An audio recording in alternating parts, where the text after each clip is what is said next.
Sexta-feira, 25 de abril de 1986. Um belo dia de primavera para os 43 mil habitantes de Pripyat, na Ucrânia. Um dia que ficará gravado na memória deles para sempre.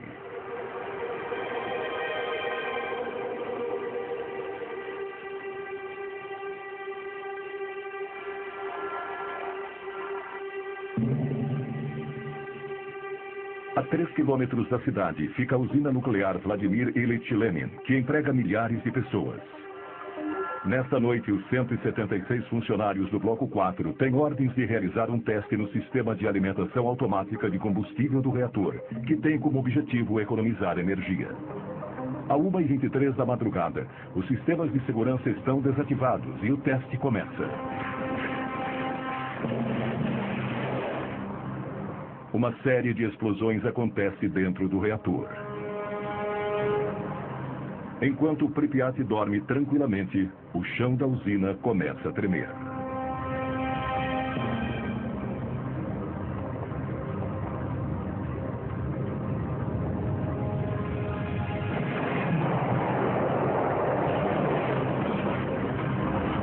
A tampa de 1.200 toneladas do reator explode. Um fluxo fortíssimo de vapor radioativo começa a jorrar, espalhando urânio e grafite centenas de metros em volta da usina. Da enorme cratera, uma chuva de fogo carregada de partículas radioativas é lançada a 1.000 metros de altura. Eram várias cores, muito brilhantes. Laranja, vermelho, azul. Parecia um arco-íris. Foi lindo. O pior acidente nuclear da história tinha acabado de acontecer. Recebi um telefonema bem cedo, por volta das 5 da manhã. Disseram apenas que tinha havido um acidente na usina nuclear de Chernobyl.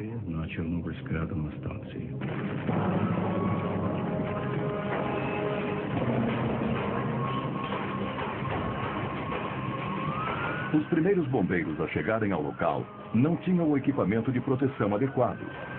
Eles despejaram milhares de litros de água sobre aquele estranho incêndio que nada parecia capaz de extinguir.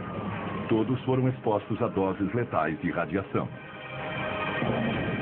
2 homens morreram naquela noite, outros 28 nos meses seguintes. Foram as primeiras vítimas de Chernobyl. Ninguém estava preparado para uma crise como aquela. Nos 7 meses seguintes, 500 mil homens enfrentariam um inimigo invisível.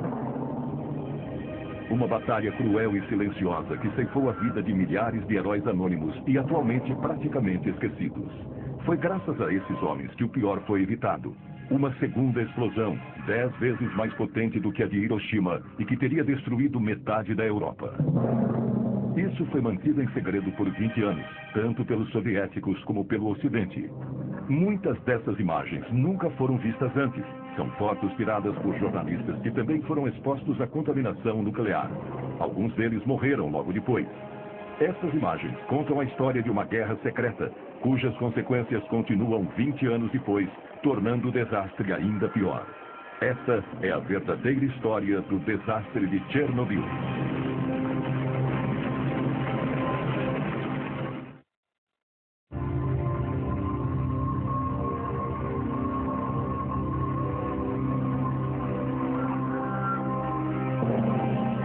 Nas primeiras horas da manhã, as nuvens já tinham sido contaminadas pela coluna radioativa com mais de 1.000 metros de altura. Igor Kostin era fotógrafo da agência de notícias Novosti, quando um amigo que era piloto de helicóptero telefonou e se ofereceu para levá-lo para sobrevoar Chernobyl. Tudo o que Kostin sabia era que algo tinha acontecido na usina durante a noite. Ele foi o primeiro jornalista a ver a enorme cratera de perto.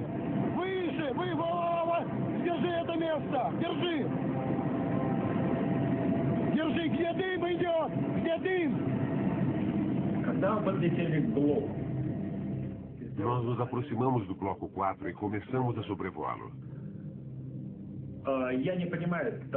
Não tínhamos ideia do risco que estávamos correndo. Quando sobrevoamos o bloco, eu abri a janela do helicóptero. Eu não percebi que estava cometendo um grande erro. A fumaça fina e transparente que ele via subindo das ruínas era pura radiação. Costin foi um dos poucos repórteres que esteve em Chernobyl e conseguiu sobreviver à radiação. Quando abri a janela, não ouvi nenhum ruído. Estávamos bem acima das ruínas do reator. Eu sentia como se estivesse flutuando no espaço, como se estivesse num túmulo. O silêncio era mortal. Eu não ouvia nada, nem mesmo o helicóptero. Nada. Era um buraco negro. O silêncio era sepulcral.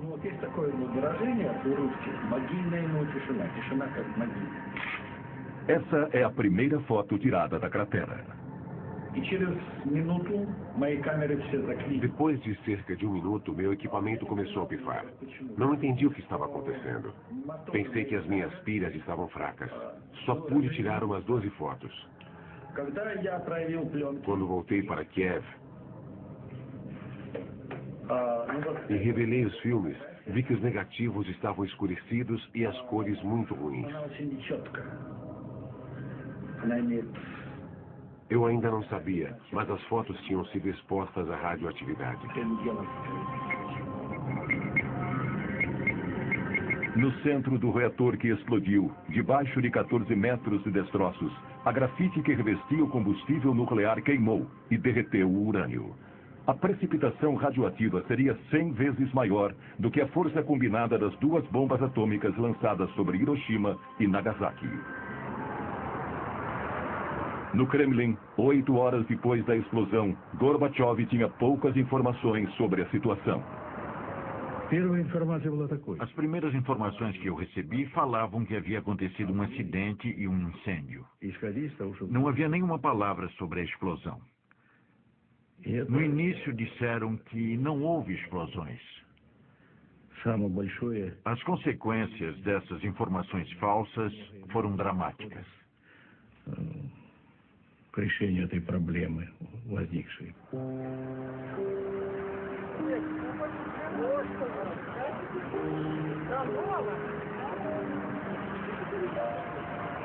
Para os 43 mil habitantes de Pripyat, a vida continuava normalmente. Eles não sabiam nada sobre o desastre a 3 quilômetros dali.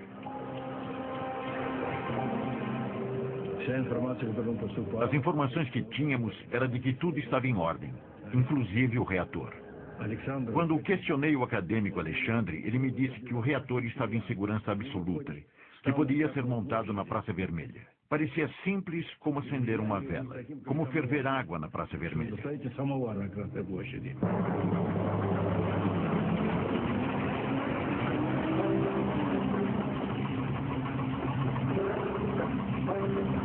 Na cidade, começaram os boatos de que havia acontecido um incêndio na usina e de que algumas pessoas haviam morrido durante a noite, mas não havia nenhuma informação oficial.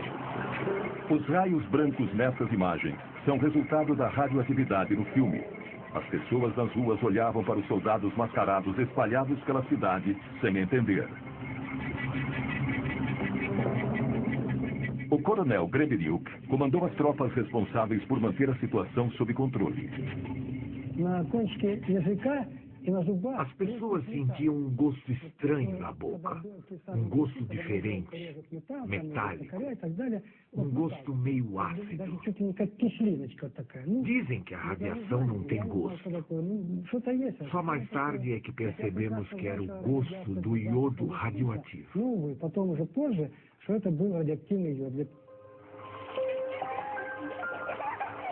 Enquanto as crianças brincavam nas praças, os homens do coronel Grebenyuk faziam as primeiras medições dos níveis de radioatividade. Naquele tempo, a radioatividade era medida em unidades chamadas Rontgens. O nível normal de radiação na atmosfera é de cerca de 12 milionésimos de 1 Rontgen. Em Pripyat, no começo da tarde, o nível era de 200 milésimos de Rontgen, 15 mil vezes mais alto que o normal. Naquela noite, o nível já era 600 mil vezes maior que o normal. Boulevard Lenin, 200. Boulevard Rukavina, 250 milirrontins. E naquela noite, 7 rontins.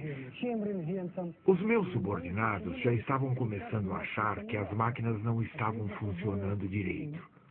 Ou que estavam mentindo para eles. Não sabíamos que o reator ainda estava queimando e que a radiação continuava a se espalhar. Este mapa foi selado com plástico, porque ainda é radioativo.